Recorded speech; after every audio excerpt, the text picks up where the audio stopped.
Assalamualaikum teman-teman. Yo, kembali lagi bersama kami dari kelompok 5 Praktikum K3 dalam keperawatan yang beranggotakan yang pertama ada Fajrianur, Fatimah Wulandari, Iriana Kontesa, Mahadani, Muhammad Nur, Nolo Rosita, Reska Aulianur, dan saya sendiri pasti kalian sudah mengetahui yaitu saya Andra Gilang Permana, dan tak lupa kakak pembimbing kami yaitu Kak Nurnida. So, sebelumnya apakah kalian tahu apa itu pengelolaan atau manajemen sumber daya manusia?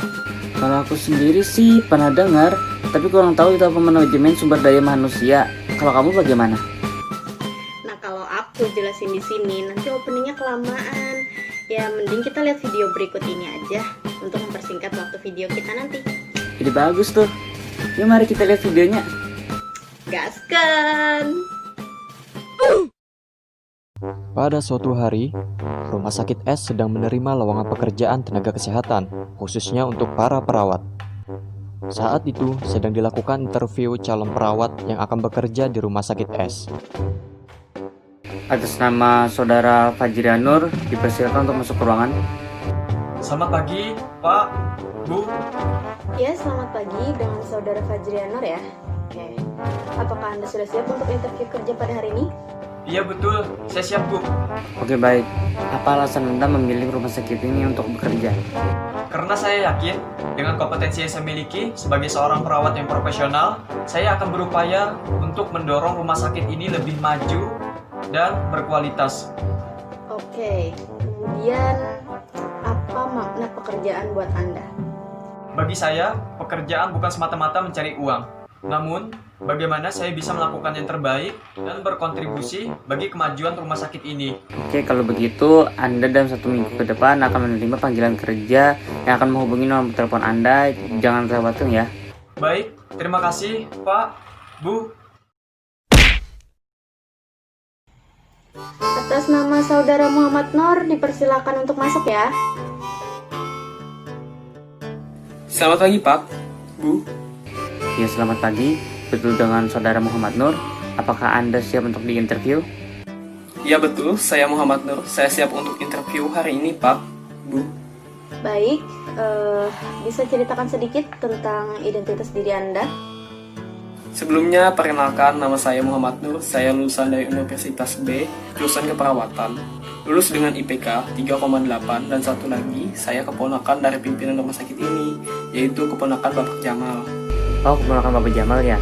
Kebetulan beberapa minggu yang lalu saya ada diberitahu beliau, katanya ada keluarga beliau yang akan daftar bekerja di sini. Jadi kamu ya orangnya? Iya, betul sekali, Pak. Oke, kalau begitu minggu depan Anda sudah bisa bekerja di sini ya. Nanti akan ada panggilan telepon pekerjaan untuk Anda. Oke, terima kasih ya. Baik, siap. Terima kasih, Pak, Bu. Beberapa bulan berlalu, setelah mereka resmi bekerja, saat itu, para perawat yang selesai menjalankan tugas shift kerja sedang beristirahat dan ngobrol di kantin. Kalian merasa gak beberapa perawat yang bekerja di rumah sakit ini kerjaannya sering teledor dan kadang ada yang tidak sesuai dengan prosedur? Oh ya? Berarti sama dong. Aku kira cuma aku doang yang ngerasa kayak gitu. Kayaknya perlu ditingkatkan lagi deh manajemen sumber daya manusia untuk tenaga kerja di rumah sakit. Apa itu manajemen sumber daya manusia? Jadi, manajemen sumber daya manusia itu adalah berbagai macam program atau aktivitas yang mengatur sumber daya manusia sehingga bisa lebih efektif dan efisien dalam mencapai tujuan organisasi, perusahaan, dan rumah sakit. Lalu, bagaimana pengelompokan sumber daya manusia yang terdapat di rumah sakit? Sebelumnya, kalian harus tahu dulu apa itu sumber daya manusia. Sumber daya manusia atau SDM adalah aspek yang berperan sangat penting dalam suatu pelayanan rumah sakit. Terdapat 2 kelompok besar sumber daya manusia di rumah sakit, yakni tenaga medis dan tenaga non-medis. Tenaga medis terdiri dari dokter, perawat, dan tenaga kesehatan lainnya. Sedangkan tenaga non-medis terdiri dari tenaga administratif dan tenaga pelaksana lainnya. Emangnya kenapa rumah sakit dituntut untuk mengelola sumber daya manusia yang dimilikinya?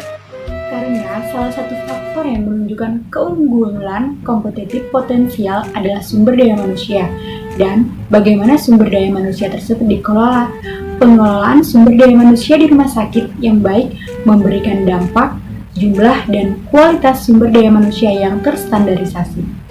Apa sih tujuan lebih rinci dari manajemen sumber daya manusia itu?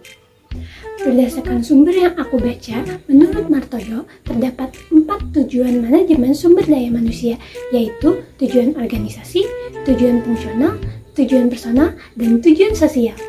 Lalu, bagaimana cara menerapkan manajemen sumber daya manusia di rumah sakit?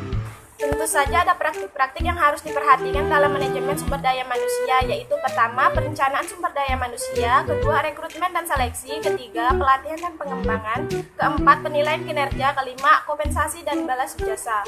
Nah, kemudian jasa pada rumah sakit dapat dibedakan menjadi berbagai macam, yaitu pemberian gaji karyawan, pelaksanaan lembur, pemberian kartu pelayanan kesehatan dan jaminan kesehatan, cuti tahunan, cuti bersalin bagi karyawan perempuan, cuti haji dan umroh untuk seluruh karyawan yang beragama muslim, pelaksanaan cuti bersama, istirahat sakit, penghargaan kerja, dan yang terakhir pemberian pesangon pensiun. Kemudian ada juga pemutusan hubungan kerja yang dilaksanakan oleh rumah sakit. Biasanya terbagi dalam berbagai macam kondisi, diantaranya karyawan berhenti karena karyawan pensiun atau atas permintaan sendiri atau pensiun dini, karyawan berhenti karena karyawan melakukan pelanggaran, karyawan berhenti karena sakit berkelanjutan atau meninggal dunia, karyawan berhenti karena karyawan ditahan oleh pihak berwajib. Kemudian ada karyawan berhenti karena karyawan tidak ingin melanjutkan hubungan kerja, atau yang terakhir karyawan berhenti karena rumah sakit membubarkan diri atau tutup. Oh, kasihan ya orang-orang yang keluarganya mengalami pemutusan hubungan kerja ini. Iya ya, makanya dari itu suatu rumah sakit harus memanajemen sumber daya manusia yang dimilikinya agar dapat bersaing dengan sumber daya lain, terutama sumber daya yang datang dari luar negeri. Kalau begitu, apabila di rumah sakit ini nanti ada program pelatihan sumber daya manusia, kita harus ikutan nih. Ih, betul banget. Semangat guys, kita harus mengembangkan keterampilan kita agar tidak kalah bersaing dengan sumber daya lain ataupun sumber daya luar negeri. Nah, gimana guys? Kalian udah paham belum apa yang mereka bahas tadi? Jangan-jangan kalian tidak memperhatikannya. Ayo. Iya nih, kayaknya cuma sebagian aja memperhatikan dari apa yang sudah mereka sampaikan sebelumnya. Kalau begitu, kita simpulkan aja deh, agar semua dapat memahami apa yang disampaikan sebelumnya. Oke, siap Gan. Jadi guys, dari video tadi dapat kita simpulkan bahwa manajemen atau pengelolaan sumber daya manusia merupakan aspek yang berperan sangat penting terhadap keberhasilan suatu pelayanan rumah sakit. Terdapat 2 kelompok besar dalam sumber daya manusia di rumah sakit, yakni tenaga medis yang terdiri dari dokter, perawat, tenaga kesehatan lain, dan tenaga non-medis yang terdiri dari tenaga administratif serta tenaga pelaksana lainnya. Betul banget guys. Nah, dan ingat ya, terdapat 4 tujuan manajemen sumber daya manusia, yaitu tujuan organisasi, tujuan fungsional, tujuan personal, dan tujuan sosial. Adapun praktik-praktik yang harus diperhatikan dalam manajemen sumber daya manusia, yaitu perencanaan sumber daya manusia, rekrutmen dan seleksi, pelatihan dan pengembangan, penilaian kerja, kompensasi dan balas jasa, dan pemutusan hubungan kerja gitu. Nah, udah paham kan guys? Mudahan udah ya. Mungkin itu saja guys yang dapat kami sampaikan. Terima kasih telah menyaksikan video kami. Mohon maaf apabila ada kesalahan atau kekurangan dalam penyampaian materi. Semoga ilmunya bermanfaat. Oh iya, jangan lupa kalian like, comment, and subscribe channel YouTube kami PSIK WLM 2020 K3 ini ya. See you next video. Annyeong.